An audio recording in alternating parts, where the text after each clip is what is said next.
Ngayong hapon ay pag-iuusapan natin ang mga pangyayari sa impeachment at lalo na yung paghahabla ni Attorney Man Scarpio, the husband of Vice President Sara, sa AMLA at sa secretariat nito dahil sa kanilang pag-disclose o pagpadala ng mga dokumento ng AMLA sa House Justice Committee in connection with the impeachment. Si Attorney Neil, mga tao gusto nilang maintindihan itong bakit naghabla si Attorney Man Scarpio. So, Yes. paki-explain lang po natin. So, yung pinaka-purpose lang po talaga is gusto natin panagutin yung mga taong may nilabag sa batas. That's the simplest way to say it. This has nothing to do with the impeachment para pigilan, i-TRO, or magka-injunction. Ang sa amin lang po dito, the main issue, number one, whether or not may violation ba sa batas. If yes, then you should be held liable. Yun lang po. Ano pong violation yon ang nakasaad dyan sa criminal action ni Attorney Man Scarpio? So yung legal basis po namin are three cases. Number one, the Anti-Money Laundering Act. Number two, the Bank Secrecy Law. And number three, the Data Privacy Act. Lahat po kasi yon may kanya-kanyang penal provision when you disclose confidential matters in an illegal or improper way. Sino naman po ang hinabla ni Attorney Man Scarpio? So the Anti-Money Laundering Council, the BSP, and some members po of the House of Representatives. Some members? Yes, some members lang. Can you cite a few? Si Congresswoman De Lima, Congressman Jokno, among others. Bakit si Luistro wala? Si Congresswoman Luistro is also included. Oo, syempre, favorite namin yun eh. Si Congresswoman Luistro talaga. Siya ang due process queen. Kailangan ho kasi maninaw sa mga tao na ano naman kaya ang kinalaman dito ni Attorney Man Scarpio sa impeachment? Bakit po siya nasali dito sa mga sabpina ng committee ni Luistro? So yun nga rin po yung issue talaga kasi si Attorney Mans is a very private individual. He's a practicing lawyer. Practicing lawyer. And he is, number one, not an impeachable officer. Number two, if you look at him from the start of the public office career po ni VP Sara, he is a very low-profile individual. Oo. In other words, he performed earnest efforts to maintain his privacy. Yes. So hindi siya classified as a public figure na pwede na lang basta-basta isamat on public issues. Oo, tapos he ang maintained ginawa nila sa House Committee ay sinabpina nila ang Yes. AMLAC, Yes. the Anti-Money Laundering Council, na mag-submit ng anong mga records ang sinabmit sa kanila sa Well, investigation sa impeachment. So allegedly, yung in-explain po or yung sinabmit ng AMLAC ay yung mga financial transactions daw po. So I say allegedly kasi up to date, wala pa kaming official receipt. Oh, walang kopya. Nung Ang ano po, nasasagdal, AMLAC report walang na yun. kopya. Ito yung sinasabi ko lagi, na hindi natututo itong House Committee at si Congresswoman Luistro. Kasi sa first na impeachment ruling ng Supreme Court, ay due process din ang focus ng decision na yon, yung lack of due process. Kaya ito na naman, si Congresswoman Luistro, na kung ano-ano ang pinagsasabpina. Nag-object na po dito ang mga ilang congressman na bakit sinasabpina para dagdagan ang mga dokumento na ipapasok sa records, na ipapadala sa Senado. Kasi po, sinabi nga ni retired Justice Ascuna, Supreme Court Justice, na hindi dapat dinadagdagan ang complaint. Kung ano ang sinabit doon, ayun na po yun ang dapat sinusuri nila. Sinabi rin yan ni Congressman, my friend, Congressman Rufus Rodriguez of Cagayan de Oro, that this is a fishing expedition. Kasi hindi naman yan kasali dito. Tapos, isasampina ninyo. Masigasig po si Attorney Congressman Terry Ridon dyan sa pagsasampina. Galit na galit At sinabi din ni Congressman Paulo Marcoleta. Sinabi din ng Vice Chair. And that's what also Congressman Garbin said. So, hindi po nagkulang ang ilang congressman sa pag-object nitong pagsasampina ng committee ni Congresswoman Luistro, pagsampina ng mga kung ano-anong dokumento na idadagdag nila, kagaya ng affidavit at supplemental affidavit ni Madriaga. Dinagdag din nila ang affidavit ni Trillanes. Kung kaya, pag inadmit nila kasi yun, di kahit ano, pwede nilang i-admit. Pati ho menu ng binagoongang baboy dyan, baka pwede nyo nang i-admit. Ano bang ginagamit na rules of court dyan sa Justice Committee? At kung ano lang ang gusto nila, yun na yun. Whatever they can think of to make matters worse for the Vice President, which is precisely why I am saying that again, they are tinkering with the constitutional requirement of due process. And then when the Vice President went up again to the Supreme Court to question this impeachment proceeding, sasabihin nila, ba't ka natatakot kung wala kang tinatago? Kayo naman, para naman kayong hindi abogado dyan. Tayo mga abogado, pag may violation ng konstitusyon, akyat!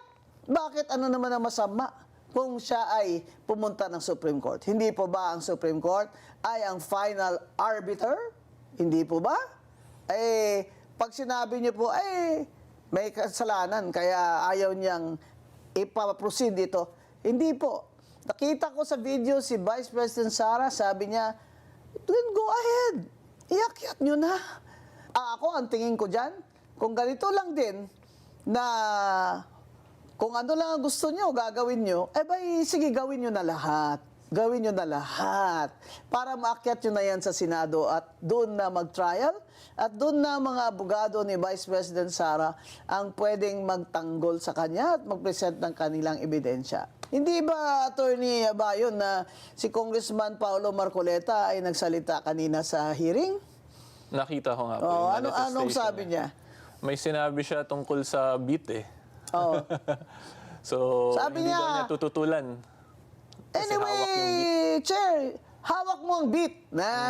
Talaga to. Hawak ko ang beat, hawak mo ang beat. Hawak mo naman ang beat Di ba? Kaya, todo mo na. Sinasabi ni Congressman Paulo Marcoleta, buksan nyo na yung kahon na yan. Buksan mo na ang kahon para malaman na natin talaga kung ano ba talaga ang laman niyan.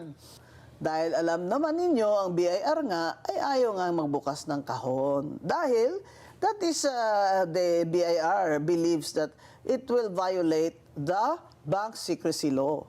Or, ITR ito. NIRC. Yes, ITR. The National Internal Revenue Code. Yes. So that's against the law.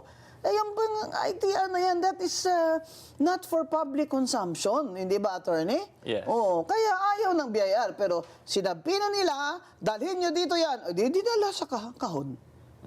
Ngayon, ayaw ng BIR buksan. Ano nangyari dun sa hearing, Attorney? Wala kasi ako dun Yung nagka-voting po, then majority voted to not open it. O, kita mo? Ba't ayaw nyo buksan? Natatakish ba kayo? Ano? Di ba? Bakit takot kayo?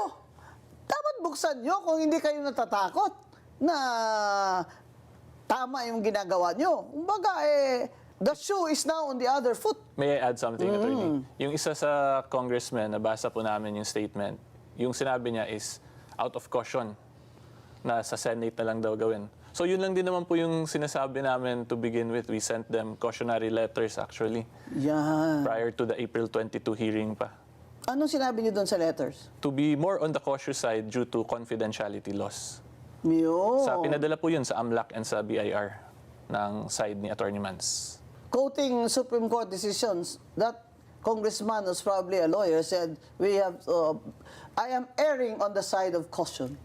This time po sa BIR. Pero unfortunately, dun sa AMLAC, iba pa yung position nila dun. Nagawa na. Nagawa na Binuksan nila. Yung sa AMLAC po, di ba? Yung sa April 22, they disclosed it. Oo. Pero ngayon, sa BIR, they are now more on the cautious side. Alam mo, tama talaga na binabatikos natin sila Kasi pag walang batikos, talagang akala ng mga ito sila ng pinakamagaling ito yung boto. Kanina, Attorney, 6 votes, yes. Buksan ang kahon. 38 votes, wag buksan ang kahon. At walang nag-abstain. Sino po ba yung 6 na buksan daw ang kahon? Sigurado ako, negative dyan ang boto ni Congressman Garbin, Congressman Jennifer, Congressman Rufus Rodriguez. Yung mga Mindanao kaya na congressman dyan, marami dyan sa negative. The boat is sinking. The boat is sinking. Yan na po ngayon ang nangyayari. Kaya tingnan po ninyo. Kung hindi pa yan the boat is sinking, bakit 38 votes yan ang no?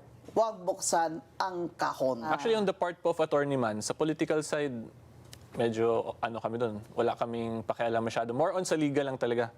Tinitingnan lang po namin, meron ba kayong nilabag sa batas? Kung may makita kaming mukhang may nilabag, we will file the appropriate cases. Ganun lang po. More on sa legal side lang talaga kami. Attorney Man Scarpio ay criminal action. Criminal action po. Opo. Yes. Saan pong fiscal ito final? Quezon City Prosecutor's Office. Yun. So, aabangan ho natin yan. Kasi magiging landmark case yan. Hindi po ba? Kasi sigurado naman, pag sila ay nag-probable cause, charge sila ng fiscal, akyat naman sila. Mag-appeal sila. Kayo, ganun din man si Attorney Man Scarpio, hindi po ba? So, he is ready to exhaust he is all ready. available legal remedies. Yes. So, magiging landmark case ito, mga kababayan. Mabuti naman, para malaman naman po ng mga congressman na hindi naman po sila, they are not immune from this negative public opinion. Kasi ang lagi na lang iniisip nila dyan, habang nandito kami sa loob ng halls of Congress, we are not accountable. Oh, tama Yes. ba yun, attorney? So, yung may parliamentary immunity po yan, yung Yun. ini-invoke nila. Pero in this case po kasi, we sued them in their personal capacity. Yun. Kasi may jurisprudence din po na nagsabi na if you perform something illegal, that is not considered your official function. Therefore, parliamentary immunity will not apply. At saka, they are presumed to know the law. Hindi po ba? Yes. Kaya, hindi po defense yun. Yung personal mo na liability dyan, pag hinabla ka sa criminal action dahil naglabag ka ng batas. But syempre, alam nyo naman mga kababayan, hindi naman gagawin yun ni Congresswoman Luistro at ng itong kasamahan niya dyan kung walang baton. Ha? Sino ang humahawak ng beat? Oh, sino ba talaga ang totoong humahawak mo ang beat, hawak mo ang beat. Ang humahawak talaga ng baton ay ang majority leader. No other than Congressman Sandro Marcos. He's the one who is really holding the baton. And you know, it doesn't look well for his father. Before, meron silang scapegoat, si Martin. Pero ngayon, when Sandro Marcos does something, he is practically doing it for the benefit of his father, the president. Yun ang disadvantage niya. Kaya, yung caution should really apply and should be thought of by Majority Leader Sandro Marcos. That word, caution. Because he has more to lose in this impeachment game. After all, it's very hard to win because in the Senate, they need 16 votes. Hindi ba, attorney? Oh, and now they only have 14 because there are 15 of them in the majority. And J.V. Ejercito told me weeks ago that he's not in favor of that impeachment because ang dami-daming trabaho pero dapat nilang unahin. So, curious lang ako dyan kung sa 6 votes na yan in the affirmative, si Chel Jokno kaya nag-yes dyan? Kasi dati siyang dean ng College of Law ng LaSalle Taft. Di ba? Yung mga abogado dyan, siguro si Ridon, si Terry Ridon, siguro nag-yes kasi kampong-kampo siya ni Chairman Luistro Chair Luistro Gusto ko lang malaman, if-flash natin, no, ang mga bumoto ng yes at bumoto ng no. At saka, caution. Do not forget the word caution. You know? Ayan na, affirmative. Bumoto na buksan ang beat. Buksan ang beat. Congressman De Lima, Congressman Asidre, Congressman Tinio, party list. Congressman Co, party list. Congressman Ilago, party list. Congressman Defensor ng Iloilo. Yan po ang status ngayon ng box na yan. At na-suspend ang impeachment proceedings dahil dyan sa motion na i-suspend at binagbotohan nila. So, I suppose continue yan. Pero, attorney, ano yung bank secrecy law na sinasabi nila na exempted daw yung impeachment dyan? Kaya sinasabi ni Loistro na exempted naman itong yung impeachment anong reklamo nyo? Ano So pong even- sagot nyo dyan? Let's say for discussion purposes, let's accept their defense. They have to remember, sa AMLA, wala pong exceptions. Any information is absolutely confidential. Yung nakalagay sa new amendment po ng RA 9160. RA ano po? RA 9160 as amended. As amended, Section 8A. Kung basahin po, it's very self-explanatory po. Any information you received, the Secretariat and AMLA cannot disclose, shall not disclose in any manner or form. Even once they leave office, hindi pa rin pwede nila i-disclose. in any manner. In any manner. At yung pong AMLAC law ay may penal provisions. Yes, yung penal provision, amendatory provision din po yun, nilagay doon na yung Section 8A, if you violate that, may kulong na 3 years to 8 years. Yun. Plus a fine of 500,000 up to 2 million pesos, if I'm not mistaken, 2 or 3 billion.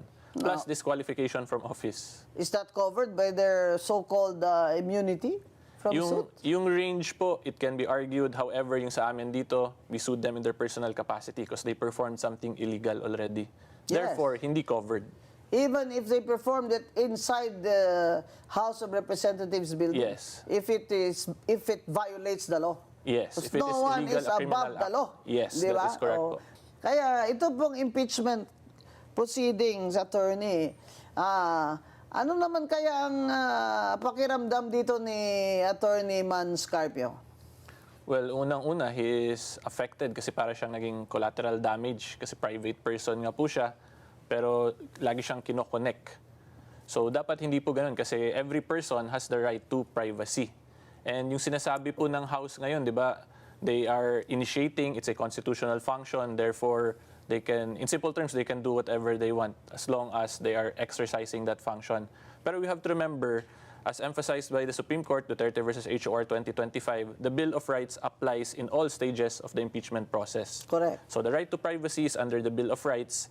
Tapos yung numbering din po, Bill of Rights is Article 3. Yung right to accountability, Article 11.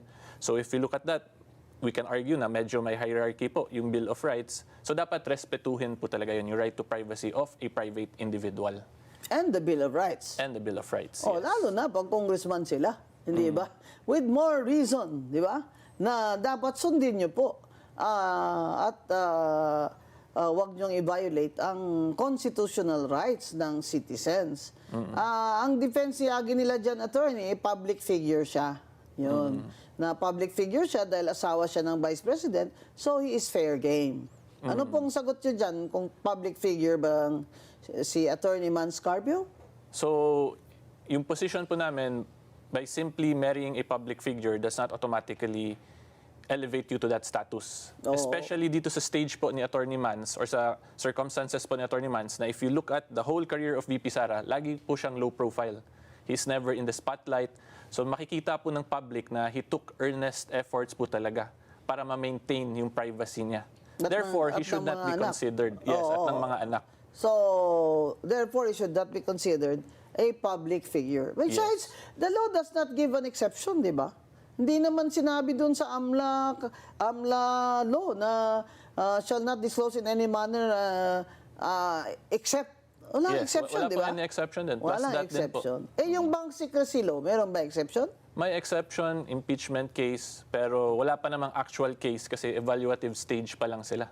Oh, correct. So, there is no impeachment complaints yet.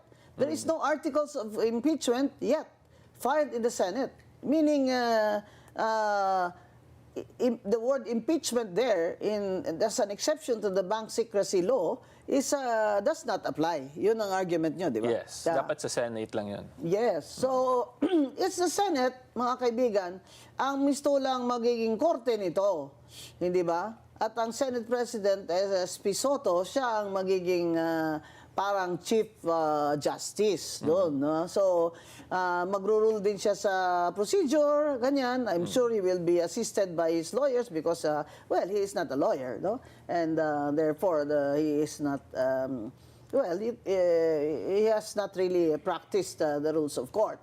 So, at sinasabi naman ni SP Soto when I interviewed him, personally, sabi niya, ayoko na sana ng impeachment dahil napakaraming problema. Pero kung yan po ay iakyat sa amin, ay gagawin ko naman po ang katungkulan ko. Kaya yan sabi niya na mag-prepare na lang tayo. Kaya dagdagan niya na naman ang problema ng Senado na ang dami-dami pong trabaho. Nasaan na po yun? Yung bill na dapat isuspend ang excise tax na collection at VAT collection doon sa ating gasolina at crudo o diesel. Nasaan na po yun? Dahil kailangan na po maipasa yun ng Senado. O, nasaan na po yung bill na bawasan po ang VAT? Lalo na ngayon may krisis. Di ba meron din po yung counterpart sa Senado? O meron ba? Di ba? So, ay ibig sabihin, wag po kayong umiwas sa totoong trabaho.